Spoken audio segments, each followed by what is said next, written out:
یہ کس نے شوق پیدا کیا ہمارے بچوں کے اندر روز شادیوں پہ جانے کا، تیار ہو کے جانے کا؟ کس نے شوق پیدا کیا؟ بڑوں نے۔ نہ مانے بزرگ، بڑوں نے شوق پیدا کیا۔ ہم نے ابلاغ اس طرح کا کیا، او کدی کدی موقع آنا ہوں ہے، ان اتھے بھی نہ جائیے، ورنہ ہمارے بچوں میں شوق کبھی نہ آتا۔ ہم نے ابلاغ کیا ہے، ہم نے توجہ دلائی ہے۔ بچے چھٹیاں کر رہے ہیں، یہ ہم پریشان ہیں ان دنوں میں، پیپر بچوں کے قریب ہیں مدرسے کے، اور چوتھے دن کو بچہ درخواست لے کے آ جاتا ہے فلانے کی شادی ہے، فلانے کی شادی ہے۔ میرے ابا جی کہا کرتے تھے، تھوڑے سے ہم بڑے ہوئے تو ابا جی شادی پہ جانا ہے تو کہتے تھے جوان منڈے دا کی کام میں ویاواں تے جانے دا، ہم جائیں گے نا تمہاری اماں جائے گھر رہو آرام سے۔ ہمارے پرانے بزرگ اس طرح کی تربیت کرتے تھے، کہتے تھے تمہارا مطلب کیا، اس شادی پہ تم نے کیا کرنا ہے؟ اور یہاں سارا کام ہی بچے اور بچیوں کو دے دیا گیا، بچے اور بچیوں کو، اور تیار کر کے نہیں جاتا۔ کسی خاص جگہ پہ کوئی مجبوری ہو جائے، قربت اتنی زیادہ ہو کہ رہا نہ جائے، تو کبھی نکاح پڑھانے کے لیے جاؤں نا تو بس میرے کانوں سے آواز ٹکراتی نہیں، لیکن میں سمجھ جاتا ہوں کہ کیا باتیں گونج رہی ہیں۔ اور پردہ ہی کر لو تھوڑا سا، وہ کہتے ہیں پردہ، یہ بچی کے نکاح کی مووی نہ بنی تو فلم ہی نہیں مکمل ہوگی۔ اس خوشی کے موقع پر بھی آپ یہ کہہ رہے ہیں کہ لو جی پردہ کرو اور دوپٹہ لو، تو اتنے پیسے دیے وہ بیوٹی پارلر والے کو، وہ کدھر جائیں گے؟ کون ہیں یہ لوگ سارے؟ میں اور آپ نہیں ہیں، ہم ہی تو ہیں یہ سارے۔ یہ کس پر تنقید کر کے ہم چپ کر گئے ہیں؟ ہم سارے خود ہیں، اور ہم سب مل ملا کے اس سوسائٹی کا حصہ بنتے جا رہے ہیں۔ اب تو بھائی وہ مہنگے میرج ہال کے اندر جب میرج ہال لیا جاتا ہے تو ایک سمت عورتیں، ایک سمت مرد، اور بیچ میں پردے کا بندوبست بھی نہیں کرایا جاتا، چونکہ یہ تو دکھیا نوس لوگ ہیں جو پردہ کراتے ہیں۔ وہ کہتے ہیں وہ لو اتنی تیاری کی، کپڑے دکھانے کس کو ہیں؟ تم پردہ کرا رہے ہو۔ خدا سے ڈرے، مسلمان ان ابس کاموں کے لیے نہیں ہے، تو اونچے مقاصد کے لیے آیا۔ تو دیکھنا تیری تو بڑی عظمت ہے، کنتم خیر امۃ اخرجت للناس تأمرون بالمعروف وتنہون عن المنکر۔ تجھے تو بھیجا تھا کہ تو دنیا میں خیر عام کرے گا، برائی کا ہاتھ تھامے گا۔ تو کہاں الجھ کے رہ گیا؟ اپنی تقریبات پر تھوڑی توجہ دیں۔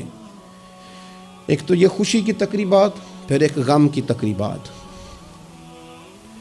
میں نے اپنے کانوں سے سنا ہے، کل 10ویں کا اعلان اکٹھا کرا دیا گیا، اور یہ ٹھیک کیا جاتا ہے، ایک ہی دن میں دونوں ایصال ثواب کی تقریبات ہو جائیں۔ اس کا اصل ایصال ثواب ہے۔ ایصال ثواب کیا ہے؟ ایصال ثواب یہ ہے کہ آپ کو دعا کرنی ہے جانے والے کے لیے، کچھ قرآن مجید پڑھ کے، کچھ اذکار پڑھ کے، کچھ وظائف پڑھ کے اس کی روح کو ایصال کرنا ہے، اتنا مقصود ہے۔ بڑی غور سے، مجھے تھوڑا ٹائم دیں گے آپ 2-3 منٹ کا صرف، اور میری بات پہ نا خاص توجہ کریں، خاص بات کرنا چاہتا ہوں۔ اگر اس میں کھانا پکانا ہے نا تو آپ نے کھانا اس لیے پکانا ہے کہ غریب کو، مسکین کو کھانا کھلائیں گے، اور جو ثواب اس کا ملے گا وہ بھی جانے والے کی روح کو ملے گا۔ لیکن اگر آپ اس میں دعوت پکا لیں، دعوت رشتہ داروں کی، یاروں کی، وہ تو بھائی دعوت ہے۔ ایک ہے کہ آپ نے کوئی ایسا کام کیا جس سے جانے والے کی روح کو، ہوٹل میں بیٹھ کے کھانا کھایا 4 بندوں نے، موج کی، مرضی کا انہوں نے گوشت اڑایا، تو وہ کہیں اس کا ثواب جائے گا؟ یہ جو دعوت کا لفظ ہے نا، کہ دعوت کی، امیر لوگ سارے اکٹھے کیے، رشتہ دار، دوست احباب، سیاسی سب آ گئے۔ اب آپ نے وہ دعوت کی اور نام آپ نے ختم شریف کا دے دیا۔ آپ تھوڑی گہرائی سے سوچیں کہ یہ ختم بنتا ہے؟ ویسے ذہن قبول کرتا ہے کہ یہ ختم شریف ہے؟ اب میں کہہ لوں، اب میں یہ بات کر لوں کہ ہمارے ہاں کچھ ولیمہ نما چہلم بھی ہوتے ہیں، ولیمہ نما چہلم۔ وہ ٹائٹل چہلم کا ہے اور اندر جا کے دیکھو تو ماحول سارا ولیمے کا ہے، تو یہ ایصال ثواب ہے؟ آپ بتائیں ذمہ داری سے کہ یہ ایصال ثواب ہے؟ آپ غرباء کی دعوت پکائیں گے، غریبوں مسکینوں کی، ان کی دعوتیں اعلیٰ حضرت بریلوی رحمۃ اللہ نے لکھا ہے جائز نہیں ہے دعوت کرنا اس طرح۔ ہاں آئے ہوں کھانا کھا جائیں، فی نفس سے ہی رشتہ داروں کو کھانا کھلانا، دعوت کھلانا ثواب ہے، لیکن ختم کو، چہلم کو، 10ویں کو دعوت بنا لینا یہ درست؟ ویسے ان کو دیں آپ، ثواب ہے۔ لیکن ہمارے ہاں تو مطلب عجیب سا ایک ماحول ختم شریف، یعنی کل 10ویں کا اکٹھا اعلان ہو گیا، میں موجود تھا تو کہنے لگے ویکھو ہونے پیسے لگے جے بچان. خدا کے بندو یوں تو نہ کرو. ایک ان کا والد چلا گیا, والدہ چلی گئی, کوئی عزیز چلا گیا, اور دوسرا یہ کہ آپ یہ بتائیں گھر سے روٹی نہیں ملتی, صرف ختم کی ملتی ہے. اتنی چھوٹی سوچ کون پیدا کرتا ہے؟ یہ تو ماحول میں ہی ایسی باتیں نہیں ہونی چاہیے. میں آپ کو کہہ رہا ہوں, میں مولوی صاحب ہو کے, مسجد کا خطیب ہو کے, حالانکہ چیلم پہ ڈیوٹی مولوی صاحب کی ہے, ان کو تو موقع ملنا ہے 10ویں کا بھی, چیلم کا بھی, کل کا بھی, لیکن مولوی کا بھی تو کول ہونا ہے نا. اسے بھی تو خیال کرنا چاہیے کہ جو چیزیں درست ہیں صرف اتنی درست ہیں, حد بندی سے باہر جائے تو چیز ٹھیک نہیں رہتی. اس لیے ان تقریبات کو بھی یقین کریں. کل شریف پہ ماحول دعوت کا نہ ہو. میں آپ کو ذمہ داری سے کہتا ہوں,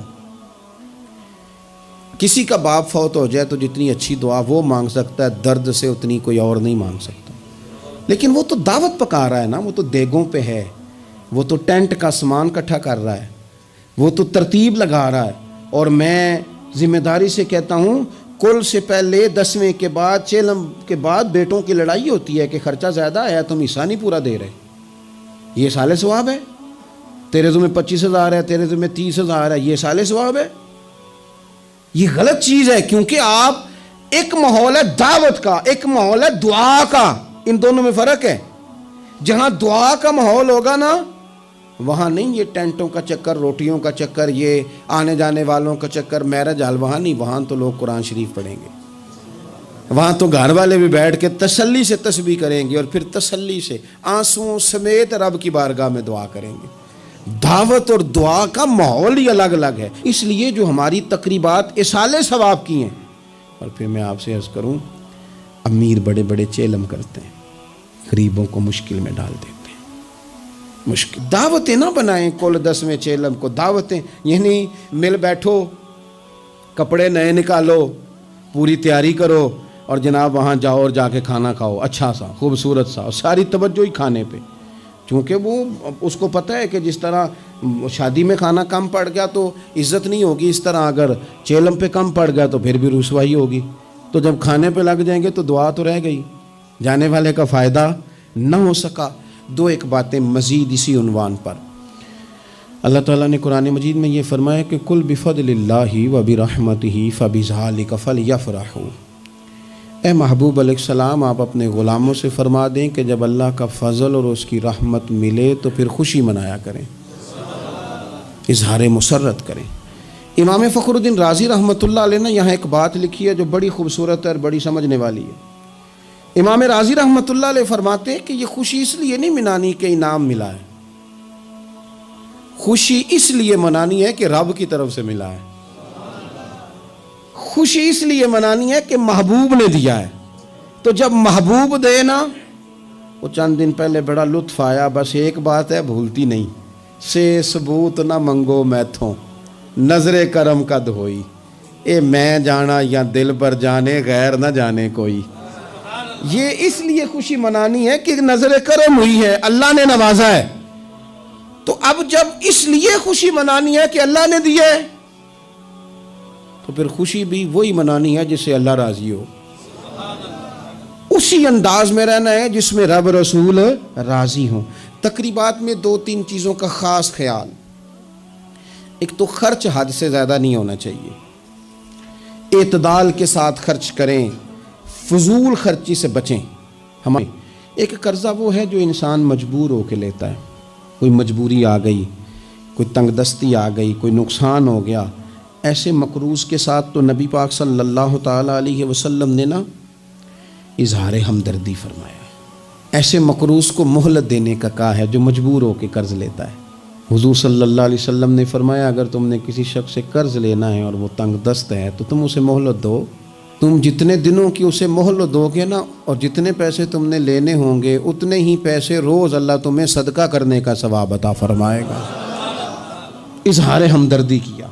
اور کریم ہے نا محبوب, لاجپال ہے نا محبوب, عطائیں کرنے والے ہیں نا محبوب. کون دیتا ہے دینے کو منہ چاہیے, دینے والا ہے سچا ہمارا نبی. اور مانگیں گے مانگے جائیں گے, منہ مانگی پائیں گے. سرکار میں نہ اللہ ہے نہ حاجت اگر کی ہے. حضور فرماتے ہیں ابن ماجہ میں محبوب کریم علیہ السلام کا فرمان موجود ہے, محبوب فرماتے ہیں میں مومنوں کی جانوں سے بھی زیادہ قریب ہوں، اگر میرا کوئی مسلمان مومن میرا امتی فوت ہو جائے اور اس کے ذمہ قرض ہو تو مجھ سے آ کے لے لینا، میں اپنے امتی کا قرض ادا کر دوں گا۔ اور حضور سید عالم صلی اللہ تعالیٰ علیہ وسلم، میں پھر کہہ رہا ہوں، اس میں کئی روایات آپ کے سامنے رکھ سکتا ہوں۔ حضرت ابو امامہ رضی اللہ تعالیٰ عنہ انصاری صحابی ہیں، فرماتے ہیں میں بڑا پریشان تھا اور مسجد میں بیٹھا تھا۔ قرض بہت بڑی اذیت ہے، مقروض قیدی ہے، صحت ہونے کے باوجود بیمار ہے، گھر ہونے کے باوجود بے گھر ہے، ساری آسانیاں ہونے کے باوجود تکلیف میں ہے چونکہ مقروض ہے، ہر وقت کی اذیت ہے، ہر وقت کی ٹینشن ہے۔ حضرت ابو امامہ رضی اللہ عنہ فرماتے ہیں میں مسجد میں بیٹھا تھا، قربان جائیں نبی کریم علیہ السلام تشریف لائے اور محبوب کے میٹھے اور مد بھرے جملے، کک سواد نہیں مشری اندر اسی کھنڈاں وی چک ڈٹھیاں، انہاں ساریاں شیواں نالوں گلاں سجن دیاں مٹھیاں۔ محبوب نے فرمایا ابو امامہ کیا بات ہے یار، یہ وقت نہیں مسجد آنے کا، اور اس وقت کے اندر میں تمہیں مسجد میں دیکھ رہا ہوں، اس وقت کیوں بیٹھے ہو؟ عرض کرنے لگے حضور مجھے قرض نے پریشان کر دیا، آزمائش میں آ گیا ہوں، حضور کیا کروں؟ تو نبی کریم نے فرمایا میں تمہیں دعا سکھاتا ہوں نا۔ حضور نے دعا سکھائی، کہاں پڑھو اللہم انی اعوذ بک من الہم والحزن واعوذ بک من العجز والکسل واعوذ بک من الجبن والبخل واعوذ بک من غلبۃ الدین وقہر الرجال۔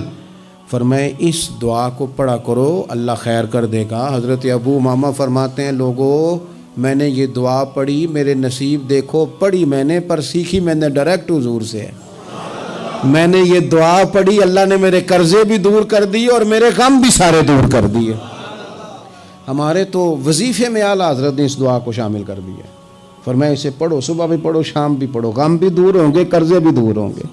اور یہ روایت سنن ابو داؤد شریف میں موجود ہے۔ عزیز بھائی نبی پاک اظہار ہمدردی کرتے، لیکن جو بندہ جان بوجھ کے قرضہ لے، جان بوجھ کے قرضہ لینے سے مراد کیا ہے؟ شہرت کے لیے، دکھاوے کے لیے، زیادہ خرچے کرنے کے لیے، مہنگی شادی کرنے کے لیے جو بندہ قرضہ لے، اس کے بارے میں پتہ ہے رسول کریم صلی اللہ تعالیٰ علیہ وسلم نے کیا فرمایا؟ محبوب فرمانے لگے، یہ المستدرک میں موجود ہے، ذرا لفظ دیکھیے گا حدیث کے۔ حضور فرمانے لگے میں کفر اور قرض سے اللہ کی پناہ مانگتا ہوں۔ میں کہہ چکا ہوں کہ شارحین حدیث نے لکھا یہ وہ والا قرض ہے جو بندے نے شہرت کے لیے لیا، خرچے بڑھانے کے لیے لیا، مہنگی شادی کرنے کے لیے، دکھاوے کے لیے کام کرنے کو لیا، مجبور نہیں تھا، جان بوجھ کے لیا۔ حضور فرمانے لگے میں کفر اور قرض سے اللہ کی پناہ مانگتا ہوں۔ تو صحابی نے عرض کی یا رسول اللہ آپ قرض اور کفر کو برابر کر رہے ہیں، ایک جگہ ذکر فرما رہے ہیں؟ تو حضور نے فرمایا ہاں میں ایک جگہ ذکر کر رہا ہوں، میں ان دونوں کا ذکر اکٹھا کر رہا ہوں، کفر اور قرض۔ اتنی بڑی بات، اعتدال میں رہیں، کم سے کم قرضے، اور یہ سارا کچھ ہو سکتا ہے، کوئی مشکل کام نہیں ہے۔ دوسری بات، ایک تو شادی میں خرچ کم سے کم کریں تقریبات میں، اور دوسری بات یہ کہ تیسری گزارش تقریبات کے حوالے سے، تیسری اور آخری یہ ہے کہ ہم نہ شادی ہو، بیاہ ہو، کوئی بھی معاملہ ہو، ہمارا یہ مزاج بن گیا ہے کہ ہم نہ تعلقات نبھاتے ہیں۔ دفتر کے لوگوں کو بلائیں گے، ہمارے جو بزنس کے متعلقہ لوگ ہیں ان کو دعوتیں دیں گے، جن لوگوں سے ہمیں کوئی سیاسی سماجی کام پڑ سکتا ہے انہیں بلائیں گے، دعوت بھی کبھی کھلائیں گے تو کوشش کریں گے اس بندے کو کھلائیں جو بندہ نا جس کی ذرا فوٹو صحیح آتی ہے، لائکس اچھے ملتے ہیں۔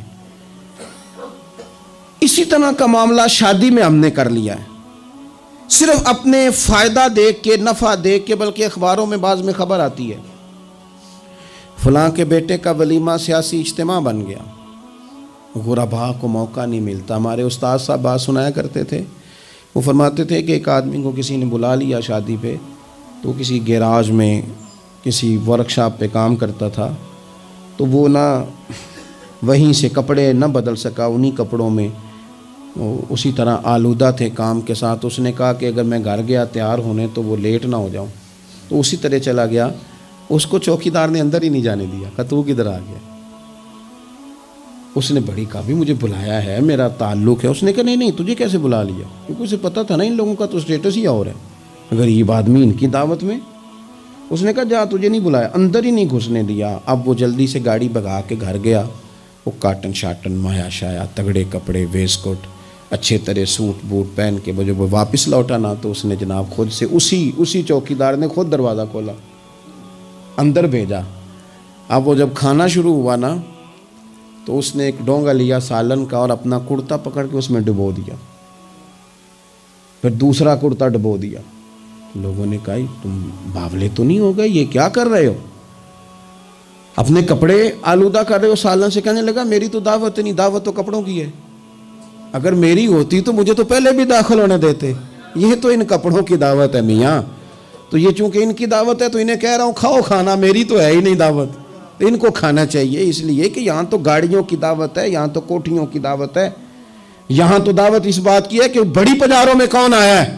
رسول کریم صلی اللہ تعالی علیہ وسلم نے فرمایا ولیمے کے کھانوں میں بدترین کھانا، یہ صحیح بخاری ہے، فرمایا ولیمے کے کھانوں میں سے بدترین کھانا وہ ہے اس میں امیروں کو تو بلایا جائے پر غریبوں کو نہ بلایا جائے، وہ بدترین دعوت ہے۔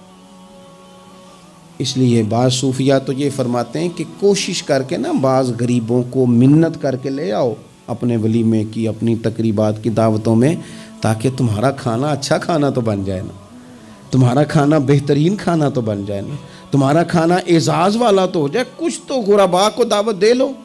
لیکن ہماری تقریبات ہماری ذاتی معاملات کا حصہ بن جاتی ہیں۔ میں تو مذہبی تقریبات بھی دیکھتا ہوں، مذہبی تقریبات میں بھی ہماری پوزیشن کچھ اسی طرح کی ہے۔ میں اپنے بارے میں کئی دفعہ دوستوں کو کہہ چکا ہوں کہ دین کا خادم سمجھ کے دعوت دینا تو بڑی اچھی بات ہے، لیکن ہمیں برانڈ نہ بناؤ۔